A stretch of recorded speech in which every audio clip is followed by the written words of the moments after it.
जय हिंद दोस्तों, स्वागत है आपका हमारे चैनल ब्लू शू में।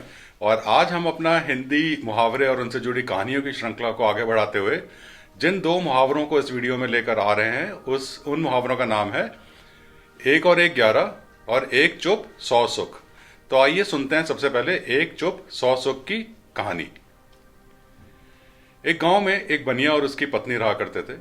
बनिया का काफ़ी अच्छा कारोबार था, काफ़ी अपना उसके व्यापार चला करते थे, अपना गुड़ गोदाम की मंडी थी उसकी, अपना ब्याज का पैसा भी उसका आता था।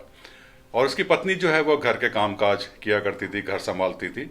लेकिन वो दोनों मियाँ बीवी बहुत ही गर्म मिजाज के थे। गर्म मिजाज के होने के कारण उनके आपस में झगड़े हुआ करते थे। घर के अंदर किसी भी छोटी बात पर वो आपस में भिड़ जाते थे, आपस में झगड़ा उनका शुरू हो जाता था। और कई बारी तो नौबत ऐसी आ जाती थी कि अपना शाम के टाइम अगर झगड़ा चालू हो गया अपना भोजन से पहले, तो दोनों में से कोई भी खाना भी नहीं खाता था। तो उनका जो बना बनाया खाना होता था, जो रसोई होती थी उस दिन की, वो भी बेकार जाती थी, वो भी फेंकना पड़ता था सारा खाना खाना। तो इस समस्या से दोनों ही अपना परेशान थे। एक दिन क्या हुआ कि अपना जो बनिए की पत्नी थी वो अपने रिश्तेदारों के घर गई। अब वो रिश्तेदारों के घर थोड़े दिन रुकने के लिए गई और वहां पर उसको एक बुजुर्ग महिला से उसकी मुलाकात हुई। अब बुजुर्ग महिला से उसने अपनी आप बीती सुनाई, अपनी समस्या बताई कि ऐसे ऐसे हमारे घर में ऐसा वातावरण है कि जिसमें दोनों ही तुनक मिजाज के हैं, दोनों ही गर्म मिजाज के हैं, और किसी भी छोटी बात पे हम दोनों का आपस में झगड़ा हो जाता है और उसके बाद खाना पीना भी छोड़ देते हैं और कई दूसरी समस्याएं उत्पन्न हो जाती हैं। तो बुजुर्ग महिला ने उसकी बनिए की पत्नी की बिल्कुल शांतिपूर्वक जो है बात सुनी, समझी, सिचुएशन जानी। तो उसके बाद बुजुर्ग महिला ने उसको बनिए की पत्नी को बोला कि देखो, तुम्हारी समस्या जो है वो हर घर की कहानी है, ठीक है, घर घर की कहानी है, इसके अंदर ये कोई नई तो समस्या है नहीं जो मैंने पहली बार सुनी हो। और मैंने तो अपने पूरे जीवन काल में ऐसी कई समस्याओं खुद भी देखी है, निवारण भी किया है उसका। तो ये कोई समस्या इतनी बड़ी नहीं है, तो तुम चिंता मत करो, इसका भी एक मेरे पास उपाय है, एक सोल्यूशन है, एक मैं तुमको दवा देती हूँ। तो वो जो दवा है वो इतनी कामयाब दवा है कि जो अगर तुम उसका सेवन करोगी तो ये समस्या जड़ से खत्म हो जाएगी। तो बनिए की जो पत्नी थी एकदम से खुश हो गई। उसको तो एक जैसे बोलते हैं ना, निजात मिल गया इससे, उससे तो उसको एक आशा की किरण जगी उसके दिमाग में। तो उसने बोला कि बुजुर्ग महिला को कि आप मेरे को वो दवाई दो, मैं उसको उपयोग में अपना लाऊंगी, उपयोग करूंगी उसका।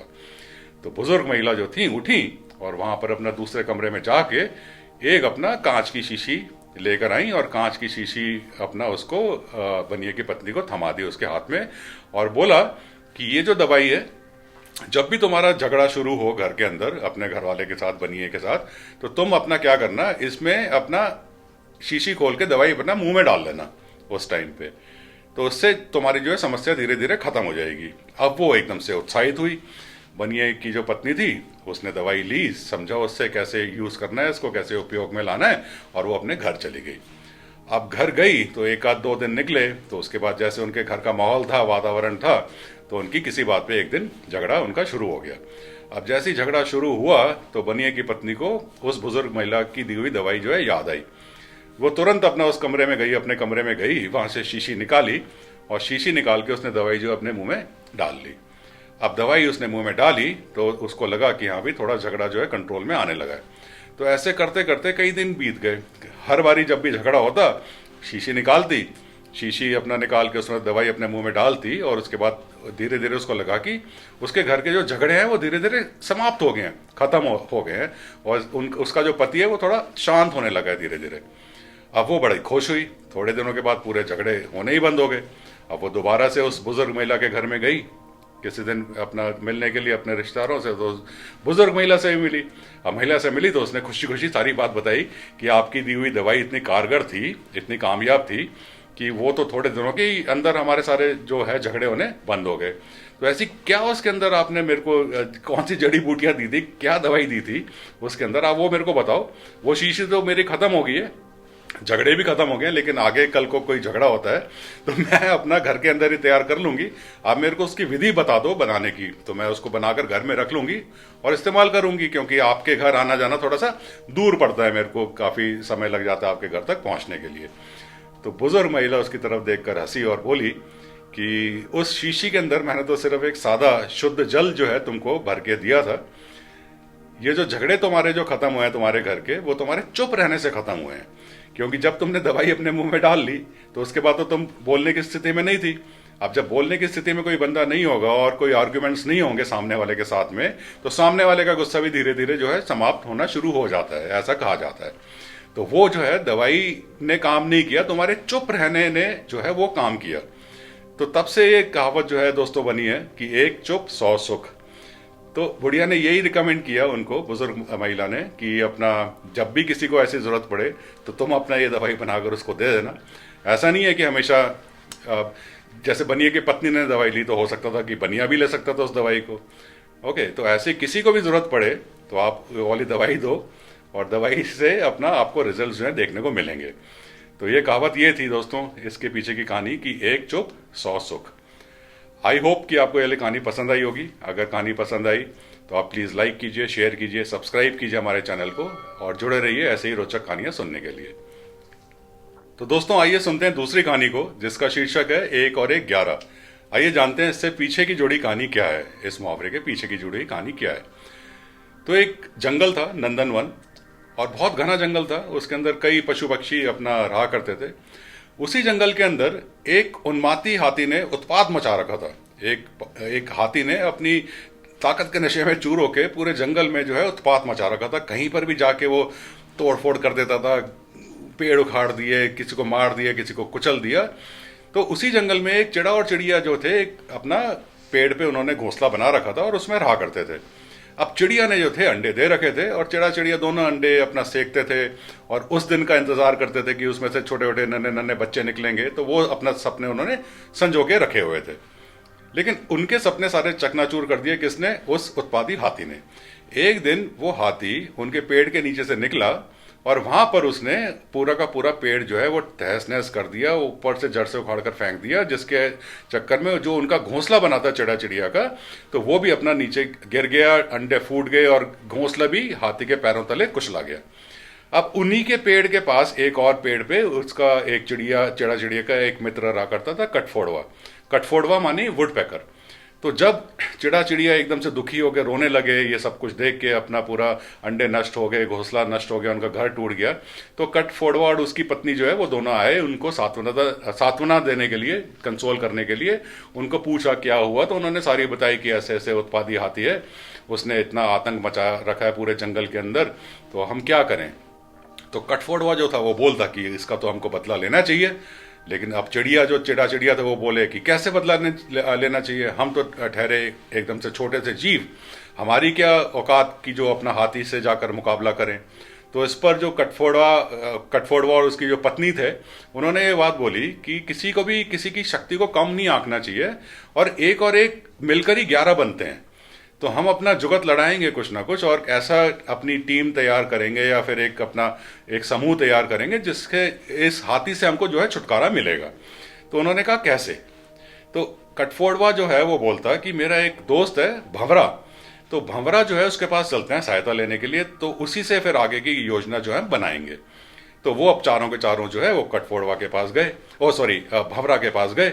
अब भंवरे ने उनकी पूरी बात सुनी और समझी और उसके बाद बोला कि मेरा एक मित्र है मेढक, तो वो अपना तालाब के किनारे में रहता है, तो चलिए उसी के पास चलते हैं, तो वही अपना इस जो है समस्या से हमको निजात दिलाएगा। वो अपना बहुत समझदार अपना आदमी है। तो वो वहां पर सारे के सारे इकट्ठा होके मेढक के पास पहुंच गए। अब मेढक जो था वो अपना तालाब के किनारे बैठा हुआ टर्रा रहा था, अपना धूप सेक रहा था मस्ती में। तो उसके पास गए वो चारों जन और उसको अपना चारों पांचों जन, और उन्होंने अपनी कहानी बताई कि ऐसे ऐसे हुआ।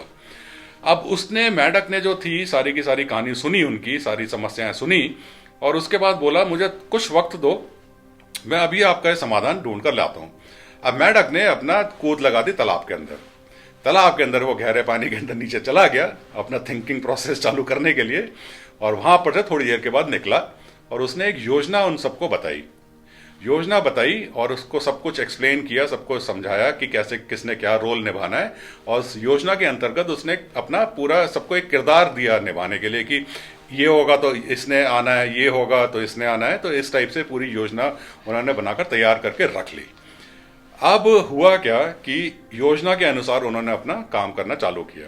तो एक दिन अपना हाथी जो था वो उस अपने उत्पाद के मूड में था, और वो जंगल में उसने तहस नहस कर रखा था, पूरा का पूरा हिसाब किताब। तो भंवरे ने क्या किया, भंवरा उसके पास गया, हाथी के पास, और उसके कान में जाके हल्का सा गुनगुनाया। तो भंवरे का यही कहा जाता है, उसके गुनगुनाने से एकदम से मदहोश हो जाते हैं।